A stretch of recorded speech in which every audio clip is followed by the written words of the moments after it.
Hola, ¿qué tal? ¿Cómo les va? Nuevamente bienvenidos a este podcast semanal que hemos lanzado hace poquito.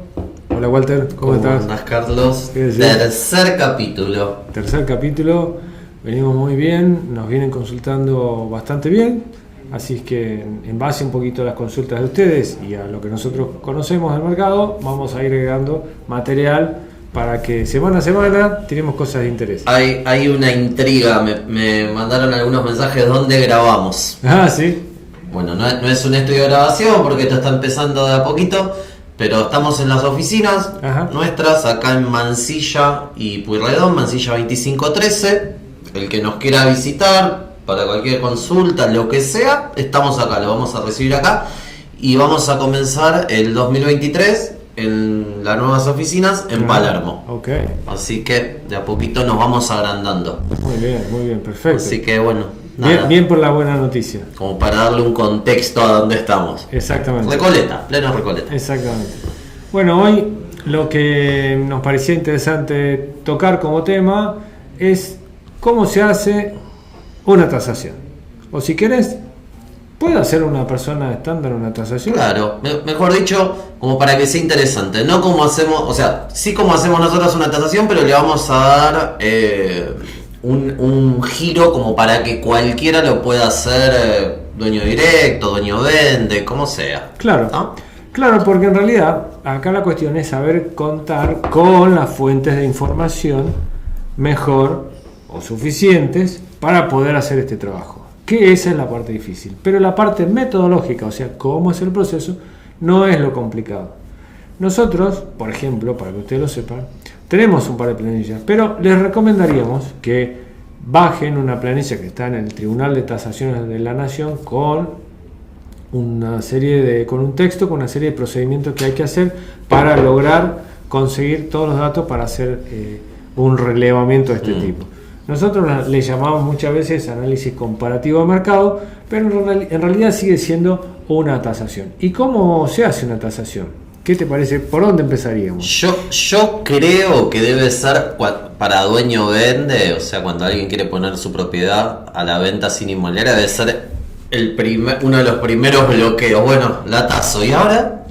¿Qué hago? ¿De dónde saco el precio? Pongo algo que me parece a mí, me fijo cuánto está la de mi vecino. Es complejo. Es complejo. Porque, de vuelta volvemos a un capítulo anterior, donde hablábamos de precio y de valor, y ahí estamos jugando con un elemento que es emocional, que es el valor, versus un elemento completamente objetivo, que es el precio, que es lo que el mercado está dispuesto a pagar por esa propiedad. Algo que es una gran verdad es que para un comprador negociar con un vendedor dueño directo es complejo. Claro. Nada que ver que negociar con un inmobiliario que no tiene factor emocional implicado. Claro, exactamente. Así que bueno, el precio es muy importante. Los dos parámetros principales para poder vender: comercialización y precio. No hay vuelta que darle. Eso es lo que estamos diciendo, justamente. Pero bueno, arranquemos con esto. Nosotros lo que les proponemos es bajarse esa planilla, hay un procedimiento ahí, pero ¿cuáles son las fuentes de información? Que esto es lo más rico del asunto. Como ustedes van a tener fuentes de información públicas, no como nosotros que tenemos informaciones de bases de datos ya cerradas o privadas, lo que les podemos recomendar es que hagan lo siguiente. Primero, que una vez que tengan este archivo, empiecen a ver cuáles son las características de la propiedad que quieren analizar versus otras. Ejemplo, dónde está ubicada, en qué barrio, en qué zona, etcétera. Ver cuáles son las que están por la zona y que se fijen en los metros cubiertos, descubiertos y semicubiertos que tienen la que ustedes quieren ver con otras parecidas. Tienen que tratar de llegar a números lo más parecido posible a lo que ustedes están viendo. Por supuesto, la misma cantidad de ambientes o parecidos, o sea, la misma cantidad de dormitorios, el tamaño total, los baños, las expensas, etcétera. Pero acá es un punto, y ahí vos me vas a ayudar un poquito más, es ¿cuáles son las que se usan de comparables? ¿Cualquiera? ¿Todas las que están publicadas? Y en realidad el mejor escenario que te puede pasar es encontrar una en tu mismo edificio, pero capaz que no pasa. Exacto. Después empezar a buscar las más cercanas que tengan relación en la cantidad de ambientes, en la cantidad de metros, obviamente en la zona. Pero también hay parámetros muy importantes de ver si la que vamos a encontrar está en precio, claro, o está inflada, o está publicada hace ¿cuánto? 2 años, exacto, 1 año, se publicó hace una semana. O sea, nada, son muchos parámetros. Nunca se va a llegar a un precio perfecto, eso quiero que quede claro. La idea es tener un precio orientativo y uno se da cuenta cuando la publica. Si entran las consultas es porque está en precio. Si no consulta nadie, porque está inflado. Exacto. Entonces, en definitiva, podríamos proponerles que elijan aquellas publicaciones de 4/6 meses de antigüedad. Que todas aquellas que lo superen, la descarten directamente. Sí. Ok. Entonces, el primer elemento es encontrar los datos o las propiedades comparables cuyos datos sean lo más parecidos a la que estoy tomando para analizar. Segundo elemento, ver si esas que elegí tienen precios relativamente actuales. Claro, ver las visitas, por ejemplo. Se pueden ver, claro, el tiempo que está, la cantidad de visitas que tiene, el aviso, ¿no? Eso se puede analizar en la mayoría de los portales. Y luego de eso, ¿qué recomendás hacer? Lo primero, hacer un Excel anotando, diferenciando los metros cubiertos, los metros descubiertos y empezar a homogeneizar. Vamos a ese punto. ¿Qué es homogeneizar? Homogeneizar significa transformar todos los metrajes que son de distintos tipos, cubiertos, semicubiertos y descubiertos, en un único metraje que sea posible determinar el metraje estandarizado o homogeneizado total. ¿Cómo es esto? Por ejemplo, si una propiedad tiene una X cantidad de metros cubiertos y un balcón, al balcón se lo toma como si fuera al 50% de los metros cubiertos. Si tuviera terraza, al 30% de los metros cubiertos. ¿Por qué? Porque claramente los metros cubiertos son los utilizables. Tal cual. Y no importa si esos metros cubiertos utilizables son mayoritariamente de espacios generales o son habitaciones, no importa, por ahora no importa. Sí es importante que la cantidad de metros totales que se obtengan sean relativamente parecidos a los de otras publicaciones. ¿Está bien? Sobre esa base tenemos un primer elemento y luego ver si las publicaciones elegidas son de valores actuales. Tal cual. Después entran en juego otras características, el piso. El último piso no está muy valorado porque es el que siempre tiene problemas de humedad. La planta baja tampoco está muy valorada porque no les gusta a las personas. Siempre el más valorado es el anteúltimo piso por altura. Claro. Frente contra frente. Todo eso juega. Como ustedes ven, uno puede agarrar y decir: mi vecino lo tienen tanto, yo quiero lo mismo. Pero el solo hecho de que haya un piso de diferencia entre uno y otro ya cambia el valor de la propiedad. Y cambia también el precio. ¿Por qué? Porque a un interesado quizás le guste mucho más comprar a mismo precio el de arriba. Tal cual, obvio. Entonces, ¿cuál es el sentido? Entonces, lo que tenemos que tener en cuenta es todos estos elementos. Como decís vos, Walter, es imposible llegar a un valor exacto de precio de publicación igual a precio de cierre igual a valor. No hay manera.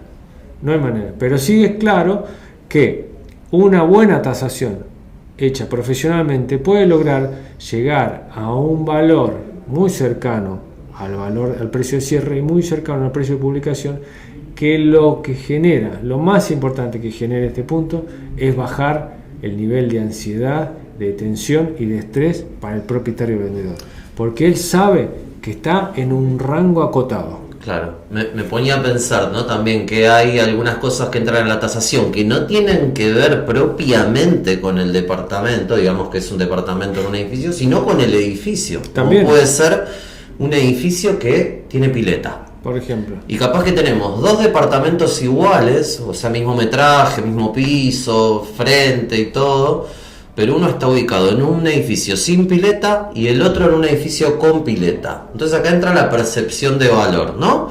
Porque capaz que el de pileta le puede interesar un montón a una determinada persona, pero a otra persona capaz que no, porque sabría que pagaría más expensas. Exacto. Entonces también entra ahí el monto total de las expensas, los amenities. Correcto. Y en ese caso, si nos encontramos con dos unidades muy parecidas, con esta diferencia, y vemos que tiene como valor agregado a la pileta a un monto de expensas apenas superior, eso es un elemento positivo a favor de esta asegurada.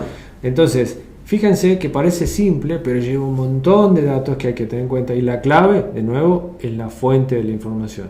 ¿De dónde sacamos los datos? Uno lo puede sacar claramente de cualquier portal. El tema es que, si no es cuidadoso con los elementos, termina agarrando cualquier dato que tergiversa el cálculo final. Sí, hay que tener en cuenta que la gran mayoría de las propiedades publicadas en los portales está el precio inflado, así que si nosotros nos guiamos por ese precio, nuestro precio también va a terminar inflado. Por eso es clave tener acceso a los precios de cierre, que eso a un propietario clásico va a ser casi imposible que lo logre. Imposible.